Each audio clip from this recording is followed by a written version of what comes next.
সারা রাত্রে ইবাদত করতে পারি না। আগেকার জমানার উম্মতরা সারা রাত্রে ইবাদত করতেন। আপনি আমি দুর্বার সারা বছর রোজা রাখতে পারি না। আগেকার জমানার উম্মতরা সারা বছর রোজা রাখতেন। আপনার আমার ব্যবসা আছে, বাণিজ্য আছে, স্ত্রী আছে, মেয়ে আছে। আগেকার যেমন উম্মতরা সব কিছু ত্যাগ করতে তার রাগে রহমান ছিল।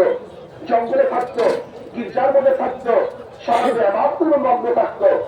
এমনকি না খেতে খেতে তাদের গোস্ত এবং চামড়া হাড্ডি সার হয়ে গেছে, সব একসাথ হয়ে গেছে, এরকম হ্যাংলা হয়ে গেছে। এত ইবাদত করতো।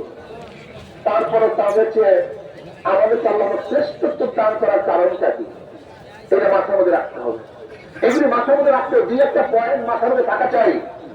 দুই একটা পয়েন্ট যদি মাথার মধ্যে থাকে তা হাজারো সমস্যার সমাধান হয়ে যাবে। কি কথা ঠিক না? সে কারণ দুইটা কি? শ্রেষ্ঠত্ব হওয়ার কারণ দুইটা কি? সবাই বলেন, সবাই বলতে হবে। সব কাজের অসৎ কাজের এই কাজগুলো যদি না থাকে, এই কাজ দুইটা যদি আপনার মধ্যে না থাকে, কোরআনের ভাষায় আপনি উত্তম উম্মত না, আপনি উত্তম উম্মত হতে পারেন না। কোরআনের ভাষায় উত্তম উম্মত হওয়ার জন্য দুইটা জিনিসের প্রয়োজন, আমর বিল মারুফ ওয়া নাহই আনিল মুনকার। সৎ কাজের আদেশ, অসৎ কাজের নিষেধ। আজকে আমাদের মধ্যে এত খারাপ গর্হিত কাজ চলতেছে, এত খারাপ কাজ চলতেছে, কই আপনার আমার মধ্যে নিষেধ করার মন নাই কেন? মন নাই কেন? মস্তিষ্কটা আসে না কেন? এটা পয়দা হয় না কেন? দেখেন সব জায়গায় হুকুম এক না, সব জায়গায় হুকুম এক না। কিভাবে অসৎ কাজ থেকে মানুষকে বিরত রাখবেন? নবী আলাইহিস সালাতু ওয়াস সালাম হাদিসের মধ্যে ফরমান, মান রাআ মিনকুম মুনকারান ফালিয়ুগাইয়িরহু বিয়াদিহি ফাইন লাম ইয়াসতাতি'হু বিলিসানিহি ফাইন লাম ইয়াসতাতি'হু বিকলবিহি ওয়া যালিকা আযওয়াফুল ঈমান। মুসলিমের মধ্যে রওয়ায়াত আছে, নবী আলাইহিস সালাতু ওয়াস সালাম ফরমান, যখন কোন খোদাগৃহীত কাজ দেখো, গর্হিত কাজ দেখো, শক্তি থাকলে শক্তি দিয়ে পরিবর্তন করো। এখানে ইরাদ দ্বারা অর্থ শক্তি। শুধু তোমার শক্তি দেয় ক্ষমতা থাকে, যেন সন্তান যদি অন্যায় কাজ করে বাবার শক্তি প্রয়োগ করে তাকে ফিরাবে, স্ত্রী যদি অন্যায় কাজ করে স্বামী শক্তি প্রয়োগ করে ফিরাবে, যদি দেশের মানুষ গর্হিত কাজ করে সরকার শক্তি প্রয়োগ করে সেই গর্হিত কাজ থেকে তাকে ফিরাবে। কি কথা ঠিক না? যদি সেই শক্তি তোমার মধ্যে না থাকে তাহলে কি করো? মুখ দিয়ে এমন ভাবে বলো যেন পরিবর্তন হয়ে যায়।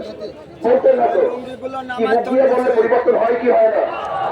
প্রেমিক মূর্তি বসাবে হাইকোর্টের সামনে, যখন আমরা মুখ খুলছিলাম বসাতে পারে নাই। শেখ সাহেবের মূর্তি স্থাপন করবে, যখন আমরা মুখ খুলছিলাম জয় করে স্থাপন করবে, মুখ খোলার পরে বসাতে পারছে? কত নিষিদ্ধ করার আইন মুখ খোলার পরে রাখতে পারে নাই।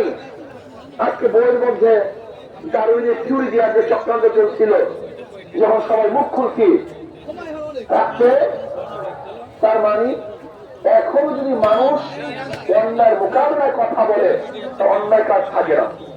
আমি প্রায় জায়গায় বলি, যে সমস্ত মানুষই আল্লাহকে চেষ্টা করে, যারা আল্লাহকে চেষ্টা করে, যারা চেষ্টা করে না সব পাপ, যেই সমস্ত মানুষগুলো আল্লাহকে চেষ্টা করে, এই সমস্ত মানুষগুলো অন্যায় মোকাবেলায় জবান খুলত, তাহলে কোন জায়গায় অন্যায় থাকতে পারত না।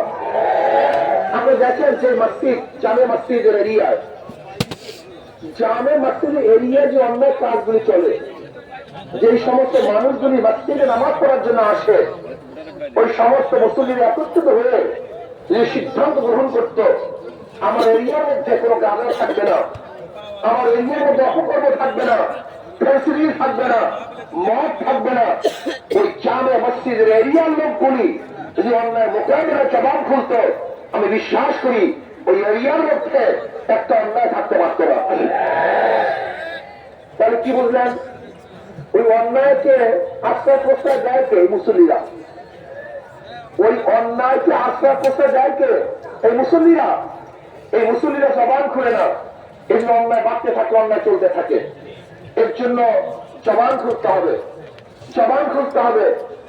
আমি বিশ্বাস করি আজকে বাংলাদেশের যত মানুষ আল্লাহকে চেষ্টা করে, যত মানুষ আল্লাহকে মানে এই সমস্ত মানুষগুলো অন্যায়ের মোকাবেলায় জবান খুলতো, মুখ খুলতো, তাহলে বাংলাদেশে একটা অন্যায় থাকতে পারতো না। আজকে অন্যায় দূর হয়ে যেত। এর জন্য জবান খুলতে হবে। জবান খুলেন, লেখার সবচেয়ে দামি, এর যে দামি কোনো জিনিস নেই। একটা মানুষকে কথা বলতে বসলে দেখবেন মানুষটা খারাপ কাজ থেকে ফিরে আসবে ইনশাআল্লাহ।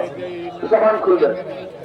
যদি তোমাদের সেই শক্তি না থাকে, জবান খোলা শক্তি না থাকে, নবী আলাইহিস সালাতু ওয়াস সালাম ফরমান, মনে মনে ঘৃণা নয়, পরিকল্পনা করো। কি করো? ঘৃণা এবং পরিকল্পনা পার্থক্য করে বারবার